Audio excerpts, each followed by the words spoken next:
So there's something that all of you have done. And I know you're going to say you haven't, because you know you're not supposed to, but you have. And I know that you have because I have, because everybody does it, even though we know we're not supposed to. Sometimes you're just driving along, probably on the highway.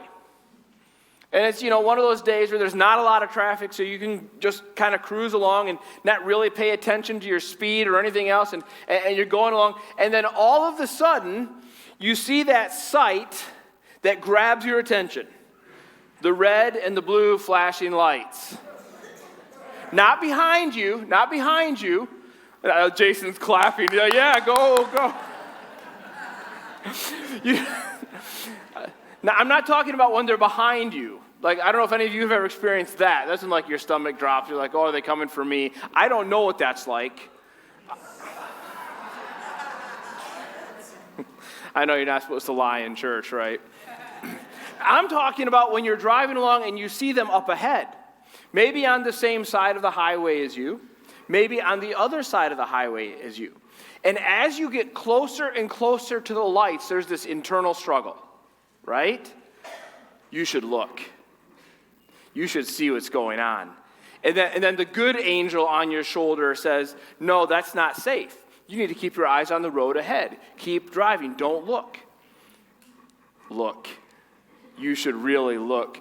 Don't you want to know what's going on over there? I need to be safe. And maybe sometimes you listen to the good angel, but most of the time you look. Because you just want to know what's going on. And you know how I know that everybody does this? Because I've gotten stuck behind all of the brake lights as everybody does it. Right? Because you're driving along like, I got to see that. Right? And you're hitting your brakes, and the people behind you are hitting their brakes, and the people behind you are hitting their brakes. And it causes this huge problem. Now, we all know that whatever's going on the side of the road has absolutely nothing to do with me. Right? It's not going to impact my life one bit. I do not need to look over there. There is nothing over there that's good for me. I don't have to do it, and I do it anyways. Why? I don't know.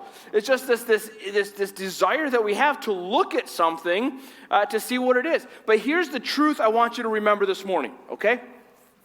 You cannot control what you see, but you can always control what you look at. Right? You can't help the fact that you saw those lights. You're driving along, there's the lights. They are designed to grab your attention. You saw them. But at the moment you saw them, you had a choice to make. I can either ignore those lights, or I can stare at those lights. And I know you're thinking, this is one of the dumbest things I've ever heard. I can't believe he's telling us this in a sermon, but stay with me. Because the same is true in the bigger picture of our lives. You cannot always control what you see or what happens to you in life. Because some of us have seen some stuff in life. Like when it comes our way fast or furious or unexpectedly, or somebody does something or says something, and all these things that happen to us, we can't control that. What we can control is whether we stare at it and keep looking at it, or whether we keep our eyes ahead. Whether we keep our eyes on Christ. This is the story of Paul. So we know that Paul is the author of Philippians, and we're working our way through the book of Philippians. We haven't gotten very far. He's done his greeting, and last week we looked at the prayer that he had for the Philippians. But one of the hallmarks of Paul's ministry is that Paul suffered a lot. Paul had a lot of problems, and he often talked about his problems. But the reason he talks about his problems is not so we'll feel bad for him. In fact, the reason he talks about his problems is so that we will understand how to deal with ours. The reason he talks about his problems is because he wants us to see that even though a lot of things went wrong in his life was still full of joy. I don't know if you guys read through the book of Philippians this week or listened to it. I think I told you this last week. I'll tell you again. You can listen to the book of Philippians in like 20 minutes. It's so fast. But as you read through or listen through the book of Philippians, one of the things that jumps out to you is how often Paul talks about the word joy. How often he says the words rejoice. And this is in spite of the fact that a lot of things in his life were going badly. And what he wants us to understand is that when we go through life, a lot of bad things are going to happen. There are going to be things that come into your life that are out of your control. You're going to see things that you didn't choose to see. But then what you do with those things is your choice. That's Paul's lesson for us. So today we're going to stay in chapter 1. We're going to start in verse 12. And we're just going to work our way through this passage where Paul is kind of updating the Philippians on his life. He's basically saying, hey, here's what's going on with me. And a lot of it is bad, and a lot of it is problems. But at the heart of it all, we're going to see that Paul had joy. This is what he says. He says, I want you to know, brothers, that what has happened to me has really served to advance the gospel. Let's talk about what has happened to Paul. Paul's writing this from prison. We know that. But we also know that Paul's story with the Philippians begins with him being in prison. And so when they read this in his letter, what has happened to me, one of the things they're going to always associate with Paul is, man, this guy's in prison a lot. He was in prison when he was with us. He's in prison now. He's also been in prison some other times. The reason Paul is in prison in Rome is because many years earlier he had been arrested in Jerusalem. And a mob tried to kill him, so they had to move him north of Jerusalem, and he stayed there for years imprisoned. And then eventually he appealed to Rome, and so he got on a ship and he went toward Rome, but his ship was wrecked. It sank. And he barely survived by getting to this island called Malta. And then eventually he made it to Rome, and then in Rome he had sat there for 2 years. And so when Paul says, hey, what has happened to me, he's actually saying all the bad stuff. Hey, Philippians, I want you to know all the bad stuff that has happened to me. Now, you get a better idea. I'm going to read this because it's fun. 2 Corinthians 11. So this is another letter Paul's writing to some other people. He's making a similar point here, but he goes into great detail as to all the bad things that have come into his life. Listen to this. 5 times I received at the hands of the Jews the 40 lashes less one. That means he was whipped 39 times. 5 different times. 3 times I was beaten with rods. Once I was stoned. That means rocks thrown at him, not something else. 3 times I was shipwrecked. A night and a day I was adrift at sea on frequent journeys in danger from rivers, danger from robbers, danger from my own people, danger from Gentiles, danger in the city, danger in the wilderness, danger at sea, danger from false brothers, in toil and hardship through many a sleepless night, in hunger and thirst, often without food, in cold and exposure. And apart from other things, there is the daily pressure on me of my anxiety for all the churches. Paul's got a lot of problems, okay? Probably most of us would say, yeah, maybe even more problems than us. Now, some of us have some pretty big problems, but Paul had a lot of problems. But notice what he says to the Philippians. He says, I want you to know, brothers, that what has happened to me, that's all the stuff we just talked about, has really served to advance the gospel. So here's what Paul's doing. I've seen all this stuff. I'm in prison. I was whipped 39 times, beaten with a rod 3 times. I've been in danger at sea and rivers, danger from mobs, danger from crowds. All this has happened to me. I've seen all of this. But what I'm choosing to look at is what God has done through it. He goes on to explain that. He says, so that it has become known throughout the whole imperial guard and to all the rest that my imprisonment is for Christ. So Paul's in prison in Rome, and he's being guarded by what is probably the Praetorian Guard, which are the emperor's own secret police. But what that means is that those guards have to sit with him 24/7. And so what Paul's doing, he's got these guards sitting, he says, hey, do you know Jesus? Can I tell you about Jesus? And if you read Acts 28, you see in Acts 28, Paul kind of tells the story of what's happening in Rome. You see that he's being visited by people all of the time. And every time somebody visits them, he's like, hey, have you heard about Jesus? Let me tell you about Jesus. And by this point, by the time he's writing the Philippians, he says, everybody knows, like the entire imperial guard, they all know that I'm here for Christ. And they've all heard about Jesus. Here's Paul's perspective. Yeah, my sufferings are bad. They've been difficult. It's been hard. But what I'm going to look at is the reality that many people know Jesus that wouldn't have if I hadn't gone through those sufferings. Now get this. Paul is looking at these Roman soldiers. He's looking at the other people who had visited them. And what he sees is people who are destined to spend eternity separated from God. And in Paul's mind, if just one of them moves from eternity separated from God to eternity with God because of my sufferings, then my sufferings are actually not bad, they are good. You see, he can't choose what he sees, but he's choosing what to look at. That's not the only benefit. He goes on, he says in verse 14, and most of the brothers, that's the other Christians, having become confident in the Lord by my imprisonment, are much more bold to speak the word without fear. See what he's saying? And also, the other Roman Christians, the Christians here in Rome, they've been watching me. And they've been inspired by my example. And they're looking at me and they're saying, if Paul in prison for his life, if he can tell people about Jesus, then we can tell people about Jesus. And they're starting to share the gospel more. And so now more people in Rome are hearing the gospel because of Paul's suffering. I don't know how often you think about this reality, that the people around you are inspired by what you do. Particularly, they are inspired by how you handle your trouble. People are watching you. And people know, hey, when that person, when bad things come their way, they respond with complaining. They respond with whining. They make themselves into a victim. And they're inspired to do the same. How often are people inspired by you to share the gospel because of what you do in your problems? That's what Paul is saying. See, the people around you are inspired by how you handle your problems. And there's a bigger truth here that Paul is hitting on that we don't want to miss. And it's this. Every time I have a problem, that problem is actually an invitation from God for me to join him in something bigger than myself.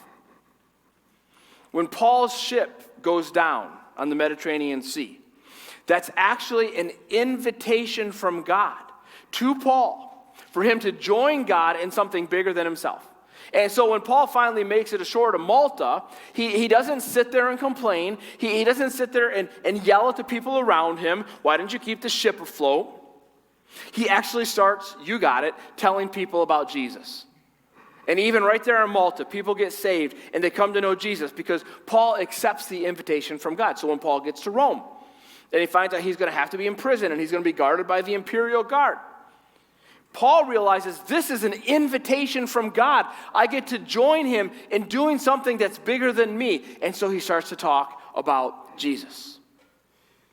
Paul had all kinds of problems, but he chose to look at the opportunity rather than the problem.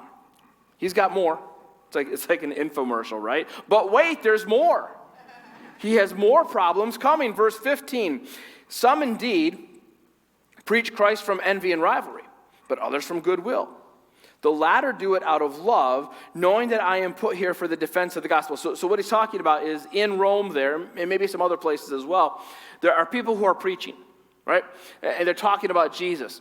And some of them are saying good things about Paul, and some of them are saying bad things about Paul. He says, the former proclaim Christ out of selfish ambition, not sincerely, but thinking to afflict me in my imprisonment. He says that there are some people out there who are using the problems that I'm experiencing to build themselves up. Now this is just something that people do. Right? It's human nature, it's sinful human nature, but it's easy for us sometimes to tear other people down in order to make ourselves look better. That's something that all of us have temptations to do. Because when I'm talking to other people, sometimes I can say, hey, did you hear about John? He's really gotten himself into trouble now. He's in prison. Aren't you glad you're not like John? Aren't you glad I'm not like John? Right? And we make ourselves feel a lot better by talking about the bad stuff that's happened to somebody else. Now, this isn't just a people thing. This is actually a pastor thing, right?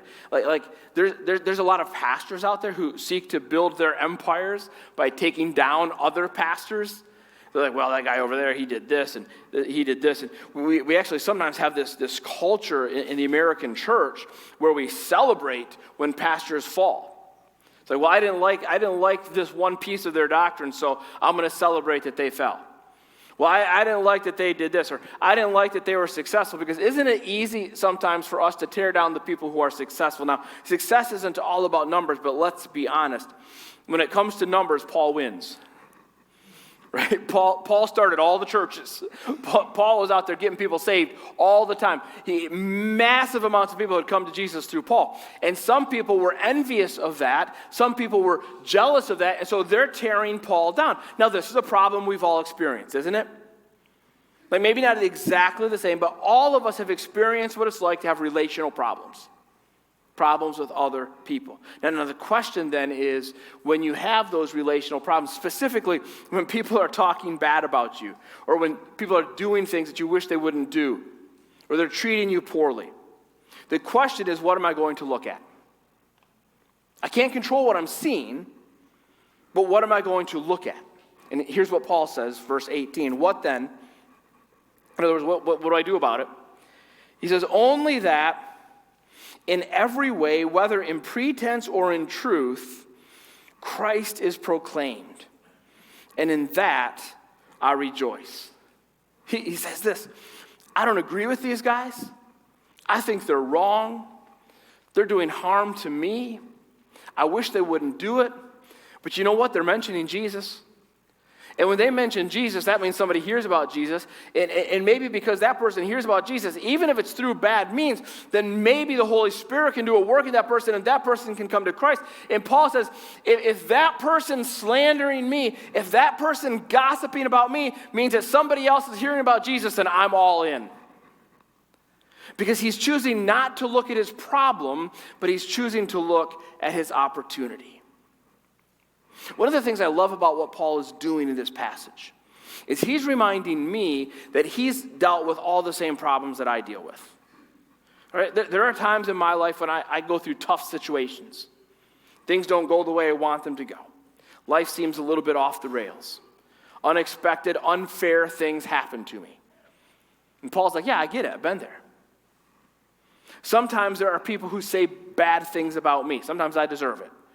Sometimes there are people who gossip about me. Sometimes there are people who slander me. You've experienced this too. This is true for you also. You have rough situations in life. You have relational problems in life. Paul gets it.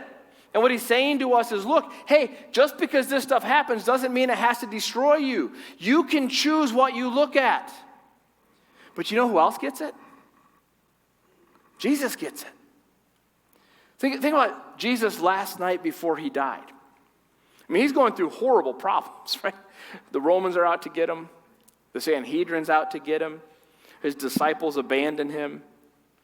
One of his best friends betrays him. He gets it. He is so filled with anxiety and stress that he sweats blood. And so when Hebrews tells us that we have a high priest who has suffered in every way like we have, it's being honest. Jesus knows. And what that means for us is in those moments when we find ourselves in these problems, whether it's something we brought on ourselves or something that came out of nowhere or something that somebody else is doing, we can't control it. Jesus knows, and he's been there and he's going through it with us, and we can respond to it the way he responded to it. Because you know what Jesus looked at? Jesus saw the problems. Jesus saw the people causing his problems, but what Jesus looked at is the cross. Because he knew what that meant for us. And actually, this is where Paul's going to get in a minute. He's going to point to the fact that, hey, all of this is happening for a purpose, and that's why I'm in. He goes on, he says, yes, and I will rejoice. So I don't know if you noticed this, 2 times in the same verse, that word rejoice. So Paul's talking about all of his problems, and in all of his problems, he's saying, in all these problems, I choose joy. I choose joy. For I know that through your prayers and the help of the Spirit of Jesus Christ, this will turn out for my deliverance. Now, just a heads up. When Paul talks about deliverance here, he doesn't know what's going to happen to him. He's in prison. He's on trial for his life. It could be the end for him. And he's aware of that, and he's okay with that. Because for Paul, deliverance doesn't just mean freedom on this earth. It might mean freedom in heaven. In fact, that's what he's going to say. As it is my eager expectation and hope that I will not be at all ashamed, but that with full courage, now as always, Christ will be honored in my body, whether by life or death. Whether I live or die here, my goal is that Jesus will be honored by how I handle all this stuff, by how I respond to all of this stuff. For to me to live is Christ, and to die is gain. If I am to live in the flesh, that means fruitful labor for me. Yet which shall I choose? I cannot tell. I am hard pressed between the two. My desire is to depart and be with Christ. Think about this. Paul's sitting in prison. Things are bad. Things are rough. He's trying to have the right perspective. He's trying to choose joy even in the darkest of situations, and yet he is still wrestling mightily. What we're watching here is we are watching Paul kind of unpack for us the disappointment he's had in life, the discouragement that he's had in life. And he's actually at a point right here where he says, I think it would be better for me to go home to be with Jesus. Which is his way of saying, I just want this to be over. I just want this to be done. That's where he is. This is not dissimilar from Jesus in the garden, is it? Father, if there is another way, can this be done another way? Look, the Bible doesn't run from the fact that life is hard. And some of the greatest characters in the Bible, Jesus and the Apostle Paul, are very open with us in saying life is hard, and sometimes it can be very discouraging and very disappointing and even very depressing. But Paul doesn't stay here. Jesus didn't stay there. Father, if there's another way, nevertheless, not my will, but yours. Paul doesn't stay here either. He's like, this is how I feel. I just wish this could be over, but I'm not going to stay here. My desire is to depart and be with Christ, for that is far better. But to remain in the flesh is more necessary on your account. I'm convinced of this. I know that I will remain and continue with you all for your progress and joy in the faith, so that in me you may have ample cause to glory in Christ Jesus because of my coming to you again. Paul says, it's hard, but I also realize, he says, that the longer I'm here, the more people I can point to Jesus. And if me going through hard times on earth means more people being pointed to Jesus, then I'm in. I'm going to keep doing it. Paul understood that every problem we face is an opportunity to join God in something bigger than ourselves. Look, Paul had situational problems, right? He was in a big one. He was in prison on trial for his life, and he'd been through a lot of them. So Paul understood what it's like to have situational problems. Paul had relational problems. There were people who were not being nice to him. He understood what it's like to have relational problems. Paul had emotional problems. Right? That's what he's struggling with. I'm disappointed. I'm discouraged. Maybe I'm borderline depressed. This is a hard time for him. Paul has all of these things. But here's where we remember that it's not just about what you see, but it's about what you choose to look at. In fact, I would say this. Whatever you look at is what you will see. You're like, David, that's... Is this kindergarten? We get that. No. Think about it. Whatever you look at, what I keep looking at, what I stare at, what I focus at, whatever I look at, that is what I will see in life. There's another way to do this. There's another metaphor. It's not as nice and it's not as clean, but it works just as well. I love my dogs. Dogs do this thing. Right? They're out there, they're walking around in the grass and they're sniffing around. And then all of a sudden they stop and they flip over and they, right? They start rolling around, and it's always in something that stinks. It's like, why are you doing that? Our dogs do this, and it's like, oh, now we gotta clean them up. It's like they look around, they sniff around, and as soon as they find something that smells bad, they roll in it. This is what we do with our problems. We look at our life, and there might be good stuff everywhere, but we look for the one bad thing, and we roll in it. Right? We tell everybody all about it. This is so bad. This is just awful. I can't get past it. I can't let it go. This terrible thing happened. I'm a victim. On and on we go. We roll and we roll. And then we walk around and we're like, why does my life stink? Because you're rolling in your problems. You see, whatever you look at is what you will see. Whatever you roll in is how you will smell. So Paul, he's got all these problems. He's seen a lot.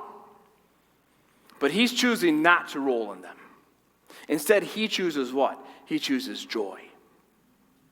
He says, you know what? I'm going to look at my problems.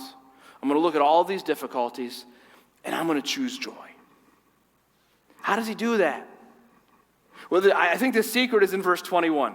It's the verse that's the most popular verse in this whole passage. Go back to that verse. It says, For to me, to live is Christ, and to die is gain. Here's the secret. Whatever you look at is what you will see. Paul was looking at Jesus. That's it. In all of his problems, Paul's looking at Christ. And here's why. Because Jesus is the one that saved him. And in Paul's mind, if Jesus saved me from eternal separation from God, if Jesus saved me from hell, if Jesus saved me from the consequences of my sin, then he can save me from anything. And whatever's going on right over here, right now, I don't have to worry about it because Jesus has got it. Because the same Christ that saves us is the one that sustains us. And so Paul says, look, for me to live is Christ and to die is gain. I'm looking at Jesus. Now, let me walk you through this statement because it's kind of fun. This statement kind of gives us three either-or truths. All right, and these are true for every single one of us today. Here's truth number one. Tomorrow, you will either live or die. Right? That's it. There's no other options. There's no in between. Tomorrow, you are either going to live or you are going to die. This is true for every single one of us. I hope that we all live tomorrow. Okay? Here's truth number two. If you die, you will either spend eternity with God or separated from God. This is why Paul says, for me to die is gain.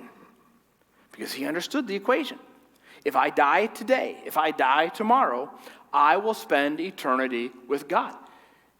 This second either-or truth is just as true as the first. Every single one of us will either live or die. And if you die, you will either spend eternity with God or without him. Now, if you've given your life to Jesus, if he has rescued you and forgiven you from your sins, then you will spend eternity with God. But if you have never given your life to Jesus, if you have lived for yourself your entire life, then you will spend eternity separated from God. And for you, death is not gain. Look, no matter how bad this world is, eternity without God is worse. So this is a great time for you, if you've never turned your life over to Jesus, to right now, before I go any further, just have a conversation with God. Because you don't have to do anything special. It doesn't require you to come forward or say special words or pray a specific prayer. It's as simple as you talking to God and just saying, God, I am a sinner. I need your forgiveness. I believe that Jesus died for me so that I could be saved from my sins. I turn my life over to you. And he will forgive you. And he will save you. And if you die, you will spend eternity with him. How do I know this is true? Because as Jesus hung on the cross, there is another guy up there with him. A guy who had never done anything good his entire life. But he believed in Jesus. And Jesus said, today you will be with me in paradise. It's not because of what he did, it's because who he believed in. So if you believe in Jesus and you die tomorrow, you will be with him for eternity. So truth number one, all of us will live or die. Truth number two, if you die, you will either be with God for eternity or without God for eternity. Here's truth number three. If you live, you will either live for Christ or for yourself. I know somebody's like, well, there's got to be more options than that. Not really. If you're not living for Jesus, you're living for yourself. And here's where all of us have to really take a close look at ourselves. Because this is the secret of Paul's joy. Paul's joy is that he's not living for himself. He's living for Jesus. He's living for the Jesus that saved him, for the Jesus that sustains him, and so he serves Jesus. And what he wants to do with his life is nothing more than help other people meet Jesus. That's his life. So, if he gets thrown in prison, no big deal. I'm not living for me. I'm living for Jesus. Jesus can use this. Let's rejoice. If he stands trial, it's like, I'm not living for myself. I'm living for Jesus, and Jesus can use this, so let's rejoice. I get shipwrecked. That's okay. I'm not living for me. I'm living for Jesus, and Jesus can use this, so I rejoice. You see, this is why Paul had joy, because he wasn't living for himself. And so whenever these trials came his way, these problems, these persecutions, he chose joy because he chose Jesus. Paul had what I would call a gospel mindset. And here's what I mean by that. A gospel mindset means that I view every situation as an opportunity to grow closer to the God who saved me and to point others to the God who saved me. See, the gospel, first and foremost to me, is that Jesus saved me from my sins. But secondly, the gospel is what I want everyone else to know so that Jesus can save them from their sins. And so if I live my life with a gospel mindset, then I'm going to live my life with a joyful mindset, because Paul is showing us that every opportunity is a gospel opportunity. So if you want to choose a joyful mindset, here's what you do. Number one, you recognize that this situation that you find yourself in right now, this is a gospel opportunity. Did something happen that you weren't expecting, that you didn't want to happen? Do you find yourself in a place where you'd never thought you would be? This is a gospel opportunity. God can use this to point someone to Jesus. This persecution is a gospel opportunity. Are people treating you less than you want to be treated? Are people doing things that you wish they wouldn't do? Are people saying things that you wish they wouldn't say? This is a gospel opportunity, because guess what? People are watching you to see how you will respond. And if they see you respond like Jesus, they'll want to know more about Jesus. This persecution is a gospel opportunity. Number three, this pain is a gospel opportunity. Are you discouraged? Are you disappointed? You wishing things were different? It's hard. It's painful. Jesus knows. He was there. But he can use your pain to bring others to himself, and he will. Remember, whatever you look at is what you will see. You're going to see hard things, but choose to look at Jesus. Have any of you guys ever had a fork? No, it's not a trick question. Anybody, right? So you guys have had forks, right? We all know what a fork is. So a fork, you can use a fork to cause great pain, right? Like you can poke somebody with it. Sometimes on movies, you stab a fork into somebody's hand. That looks super painful, right? You're like, ah! A fork can cause great pain, but a fork can also cause great joy, right? Think about sticking that fork into a big juicy steak. Like it's medium or a little less than medium, so it's a little bit pink. Just tiny little bit of blood, and you kind of just, oh, so good, right? Same fork, same sharp little pointy fork. But that fork can cause pain or it can cause joy depending on what you do with it. Your problems, trials, tribulations, the tough stuff you face can either be pain or it can be joy. Depends on what you do with it. Let's pray. Father, thank you that you are in control and that you have promised us that you will never let anything overcome us that we are not ready for and that you will not go through with us. And so, Father, we cling to that promise. And Father, I pray that my friends who are here this morning, especially those who are in those dark valleys, that they will remember that you are in control and you are with them, and you will use what they are going through for a purpose so much bigger than them if they will let you use it. So, Father, remind all of us that whatever comes our way this week, we can choose joy. We can choose to look at you. We can choose to look at Jesus. Help us to do that. In your name, amen.